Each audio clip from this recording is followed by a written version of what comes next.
안녕하세요. 김재준입니다. 지난 시간이어서 이 답안 작성 두 번째 시간이에요. 이제 이번 시간에는 구체적인 답안을 작성하는 방법보다는 이 답안을 작성할 때 과연 문제까지 작성해야 되냐, 그에 대한 이야기인데, 제가 지난 시간에 답안 작성 시간 때 문제를 자연스럽게 좀 작성을 하고 이렇게 답안하는 것을 말씀을 드리니까 댓글에 좀 몇 분이 달렸죠. 답안을 꼭 작성해, 그 답안 작성할 때 문제 말고 문제까지 꼭 기재를 해야 되냐라고 이렇게 몇 분이 질의를 하셨어요. 그런데 일단 이 한국산업인력공단에서 이 답안 샘플을 올리면서 이렇게 공식적으로 적어놨죠. 채점 사항과 일반 사항으로 해서 이렇게 공식적으로 답안을 작성할 때는 문제를 기재하라고 명시를 해놨어요. 그래서 우리가 이 해석의 여지는 없죠. 그러니까 기재를 해야 된다. 기재를 해야 한다.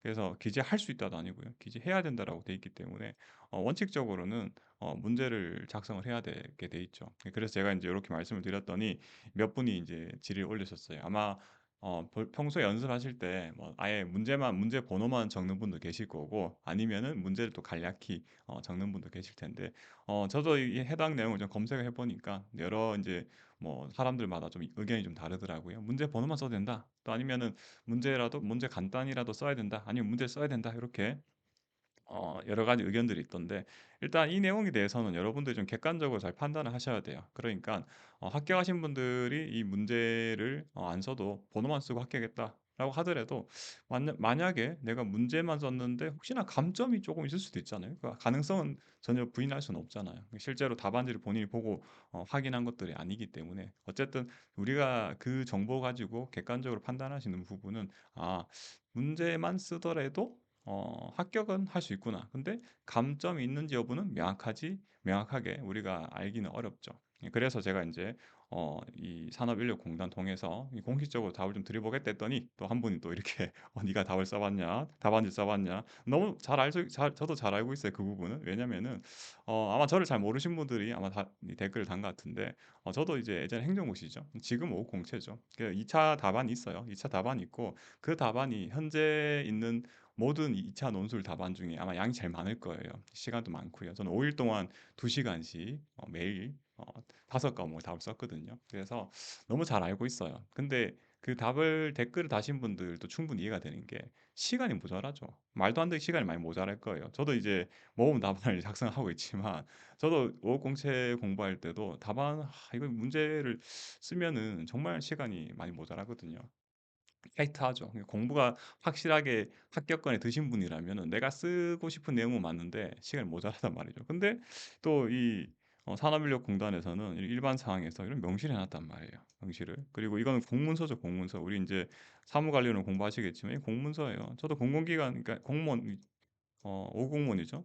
이 법무팀, 법제팀장으로도 제가 근무를 했었는데 이런 공문서 올릴 때 워낙에 중요한 부분이라서 올릴 때 굉장히 신중하게 올리거든요. 그래서 이 부분에 대해서 달리 해석을 하려면은 우리가 수험생이나 아니면 이제 뭐 강의하신 분들의 의견이 중요한 게 아니라 이 시험을 주관하고 있는 한국산업인력공단의 공식적인 어떤 답변이 좀 필요하잖아요. 그래서 제가 뭐 이제 민원을 넣었어요. 그러니까 여러분들 이 사무 관련 공부하실 때 아시겠지만 질의 민원을 우리가 넣어볼 수가 있어요. 뭐 저는 이제 공직에 있을 때 질의 민원을 워낙 많이 받았거든요. 그리고 그에 대해서 제가 문서로 좀 달라고 했어요. 그러니까 전화로 처음에 사실 왔는데 이제 국민신문고 통해 답변을 좀 달라고 말씀을 들은 이유가 저는 강의라는 입장이니까 단순하게 이제 몇몇 사람들의 어떤 주관적인 의견 가지고 이 영상을 만들 수가 없잖아요. 그래서 일단은 산업인력공단에서 어떠한 의견을 갖고 있는지에 대해서 제가 국민신문고에 이제 글을 올리게 돼요. 자, 그래서 그 내용 이제 말씀을 드릴 건데 자, 굉장히 중요하죠. 왜냐면은 문제 혹시나 감점되실 수 있는 가능성은 또 있는 게 아닌지 그리고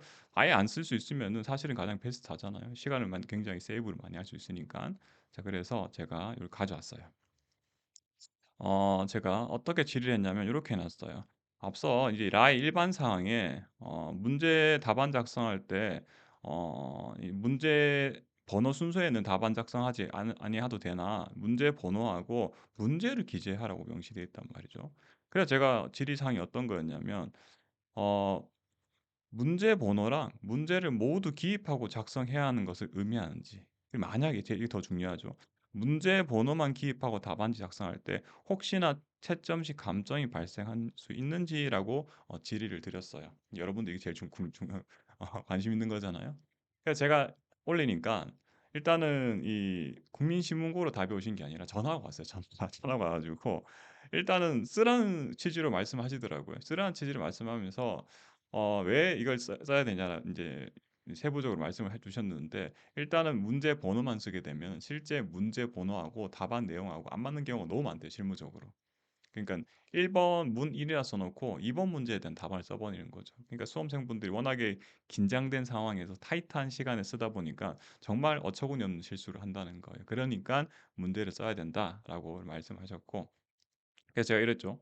"그러면은 만약에 문제 번호만 쓰고 문제를 안 쓰고 답안만 작성하면 어떻게 되나요? 감점이 있나요?" 라고 제가 딱딱 꼭 집어서 물어봤어요. 그러니까 전화상으로는 "감점은 없다."라고 말씀하셨어요. 자 이제 정확하게 답이 나왔죠. 그래서 제가 이 통화를 녹음했으면 인제 좀 더 좋았을 건데 그래서 이제 통화 녹음을 못 하고 이제 그래서 이제 "국민신문고로 좀 답변을 주셨으면 좋겠다."라고 이렇게 제가 요청을 드렸어요. 근데 그러니깐 답변이 왔어요. 자 보니까 사실 그 내용이 좀 들어 있는데 요렇게 답변이 왔어요. 산업인력공단 채점센터에서 답이 왔고요. 국가 전문 자격시험 답안 작성 시 문제 번호만 기재후 답안을 작성할 경우 문항 번호 오기재 문항 번호 미채점 등의 불이익 발생할 수 있다. 그러니까 이렇게 돼 버리면 채점 0점 돼 버리는 거죠. 그러니까 문항하고 그 내용물이 안 맞으니까. 그래서 유의사항으로 안내하고 있다. 그리고 문제 길이가 길 경우에는 뭐 요약해서 작성해 달라고 이렇게 일단 하더라고요. 자 그리고 여기는 인제 만약에 문제를 요약을 하든 뭐 아니면 안 쓰든 이거에 대해 감점이 발생할 수 있다는 거에 대해서는 얘기를 안 하고 있어요. 그러니까 사실 전화 때는 저한테 명확하게 말씀하셨어요. 그러니까 "문제 문항 번호만 썼을 때 감점은 없나요?" 라고 했을 때 "문제의 답안만 정확히 쓰면 감점은 없다." 자 요렇게 제가 정리 해 하면 될 것 같아요. 자 그래서 인제 지금 답안 인제 열심히 인제 연습하시는 분 계실 텐데 이 문항 번호하고 문제 내용 이걸 잘 쓰시면은 문제를 안 쓰셔도 전혀 지장은 없어요. 자 다시 말씀드려요.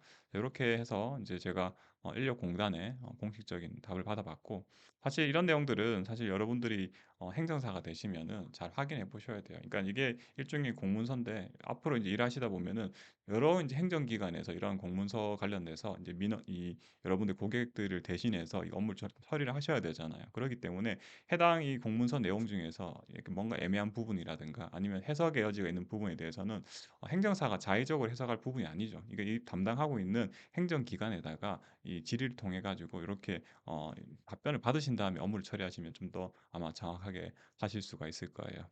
자 이번 영상은 여기까지고요. 제가 다음 영상부터는 또 다른 주제로 해서 답안 관련해서 또 말씀을 드리도록 할게요. 네 감사합니다.